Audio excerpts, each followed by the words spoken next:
दुनिया का सबसे बड़ा सीरियल किलर शायद कभी भी पकड़ा नहीं जाता अगर उसको कंप्यूटर चलाने आता। सोचें कि एक ऐसा शख्स सीरियल किलिंग कर रहा हो जो अपने ही शिकार का दोस्त भी हो, शहर का जाना माना नाम भी हो और ऊपर से एक डॉक्टर भी। ये हैरत अंगेज कहानी है डॉक्टर हैरोल्ड शिपमैन की, जिसने अपनी क्लिनिक को जान बचाने के लिए नहीं बल्कि जान लेने के लिए इस्तेमाल किया। इंग्लैंड के हाइड नामी एक छोटे टाउन में जहां सिर्फ 30,000 लोग बसते हैं, वहां पर 23 सालों तक वो सबकी नाक के नीचे सीरियल किलिंग करता रहा। 250 से भी ज्यादा लोगों को मौत की नींद सुलाने के बाद भी किसी को भी डॉक्टर हैरोल्ड शिपमैन पर शक ना हुआ और शायद कभी होता भी नहीं अगर वो एक छोटी सी गलती ना करता। लोगों को मारने की वजह क्या थी, क्यों वो इतने अरसे तक पकड़ा नहीं गया और पुलिस को कौन सा सुराग मिला जिसने बरसों से होने वाली कत्लो गारत को एक ही पल में बेनकाब करके रख दिया। ज़ेम टीवी की वीडियोस में एक बार फिर से खुशामदीद। नाजरीन, डॉक्टर हैरोल्ड शिपमैन इंग्लैंड में मैनचेस्टर के करीब हाइड नामी एक छोटे टाउन में अपनी क्लिनिक चलाया करता था। यहाँ की टोटल आबादी 30,000 के करीब थी और उसमें से 3,000 लोग डॉक्टर शिपमैन के पेशेंट थे। डॉक्टर ज्यादातर ऐसे पेशेंट्स को टारगेट करता जो अकेले रहते थे और काफी बूढ़े होते थे, जिनकी मौत पर किसी को शक भी ना हो सके। डॉक्टर शिपमैन उन पेशेंट्स को ज्यादा से ज्यादा टाइम देता, वो भी उनके घर जाकर।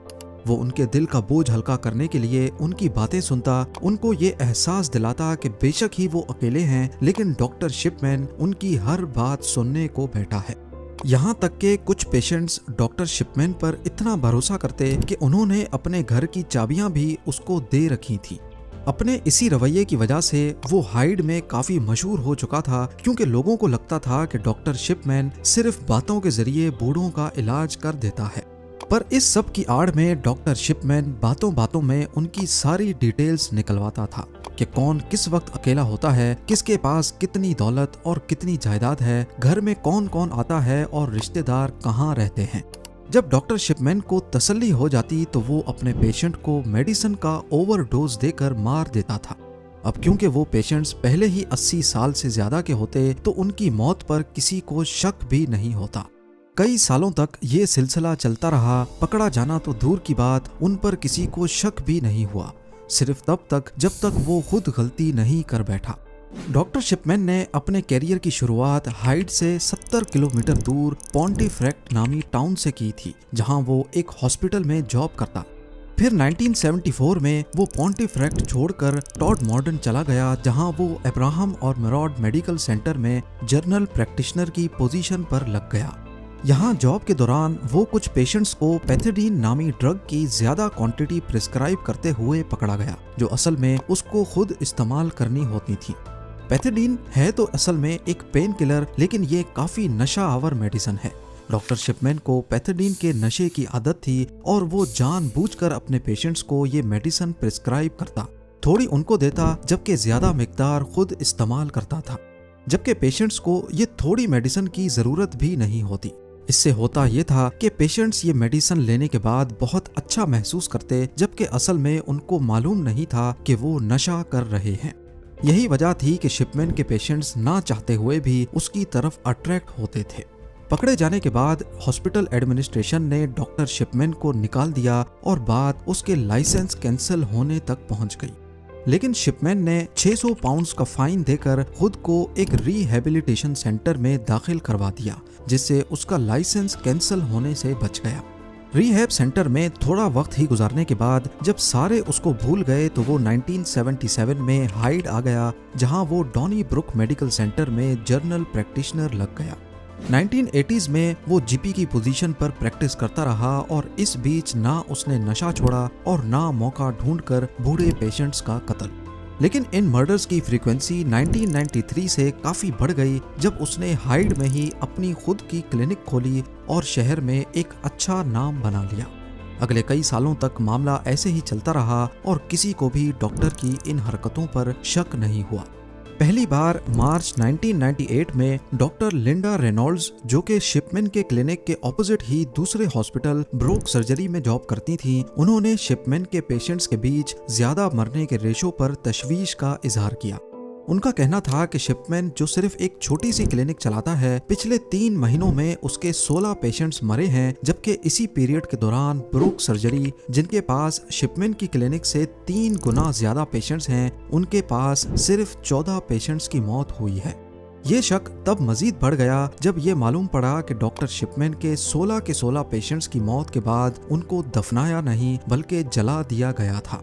आपको यहाँ बताते चलें कि ज्यादातर क्रिश्चियन लोग मरने के बाद अपने प्यारों को दफनाते हैं, सिर्फ कुछ लोग जलाने का फैसला करते हैं। डॉक्टर लिंडा ने अपने शक का इजहार एक रिपोर्ट की सूरत में मैनचेस्टर के कोरोनर से किया, जिसमें इन तमाम डिटेल्स के साथ ये भी लिखा था कि डॉक्टर शिपमैन के इन 16 पेशेंट्स में ज्यादातर बूढ़ी खवातीन थीं जो अपने घर में ही मरी हुई पाई गई। और हर बार ये इत्तफाक नहीं हो सकता कि इनमें से ज्यादातर पेशेंट्स की मौत के वक्त डॉक्टर शिपमैन वहीं अकेले उनके घर में मौजूद थे। डॉक्टर लिंडा का कहना था कि घर में बीमारी की वजह से होने वाली मौत ज्यादातर बेड पर होती है, लेकिन डॉक्टर शिपमैन के पेशेंट्स की मौत अजीब तरीके से कुर्सी पे बैठे बैठे अच्छे पहने हुए कपड़ों में हुई। और दूसरा, उस वक्त या तो डॉक्टर शिपमैन उनके घर पे ही था या फिर पहली बार वही घर में गया और पेशेंट को मुर्दा हालत में पाया, जो कि किसी भी तरह से नॉर्मल नहीं हो सकता। इस रिपोर्ट की बेसिस पर एक इन्वेस्टिगेशन भी हुई, लेकिन पुलिस को डॉक्टर शिपमैन के खिलाफ कोई ठोस एविडेंस नहीं मिला और 1 महीने के बाद ये इन्वेस्टिगेशन बंद कर दी गई। जब डॉक्टर हैरोल्ड शिपमैन के पेशेंट्स मर जाया करते थे तो वो खुद ही फॉर्म बी साइन करता था। फॉर्म बी वो फॉर्म है जो मरीज का इलाज करने वाले डॉक्टर को साइन करना होता है, जिसमें वो मरीज की डेथ का कॉज लिखता है। लेकिन मसला ये था कि फॉर्म सी जो दूसरे डॉक्टर को साइन करना होता है, वो भी ज्यादातर केसेस में शिपमैन के दोस्त डॉक्टर्स या उन लोगों से साइन करवाया जाता जो उस पर शक नहीं करते थे। इस तरह शिपमैन अपने पेशेंट्स के डेथ सर्टिफिकेट्स में फर्जी इंफॉर्मेशन लिखकर उन्हें आराम से क्रेमेशन के लिए भेज देता था और किसी को कुछ शक नहीं होता था। इस प्रोसेस की वजह से कई डेथ्स अनइन्वेस्टिगेटेड रह गईं और यही वजह थी कि शिपमैन अपनी कत्ल गारत को आसानी से छुपा पाया। इन्वेस्टिगेशन बंद होने के बाद शिपमैन ने 3 और लोगों को भी मौत की नींद सुला दिया, लेकिन पकड़े जाने का वक्त दूर नहीं था। शिपमैन का आखिरी शिकार हाइड की फॉर्मर मेयर 81 ईयर्स की कैथलीन ग्रंडी थी, जो 24 जून 1998 को अपने घर में ही मर गई। और यहाँ पर भी डॉक्टर शिपमैन ही वो आखिरी शख्स था जिसने कैथलीन को आखिरी बार जिंदा देखा था। उसने बाद में डेथ सर्टिफिकेट पर साइन किया और उसमें मौत की वजह ओल्ड एज लिखी। कैथलीन की बेटी एंजेला वुडरफ खुद एक वकील थी जिनको अपनी मां की पुरइसरार मौत पर तब शक हुआ जब उनको अपनी मां की एक वसीयत मिली जिसमें उन्होंने अपना घर डॉक्टर शिपमैन के नाम लिखा था।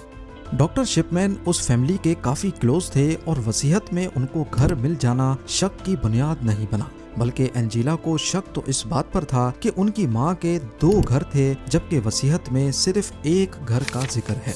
इससे जाहिर होता है कि ये वसीयत किसी ऐसे शख्स ने लिखी है जिसको दूसरे घर के बारे में इल्म नहीं था और वो डॉक्टर शिपमैन ही था। एंजेला वुडरफ पुलिस के पास गईं, जिन्होंने दोबारा से इन्वेस्टिगेशन शुरू कर दी। कैथलीन ग्रंडी की बॉडी को कब्र खोद कर निकाला गया और ऑटोप्सी के लिए भेजा गया।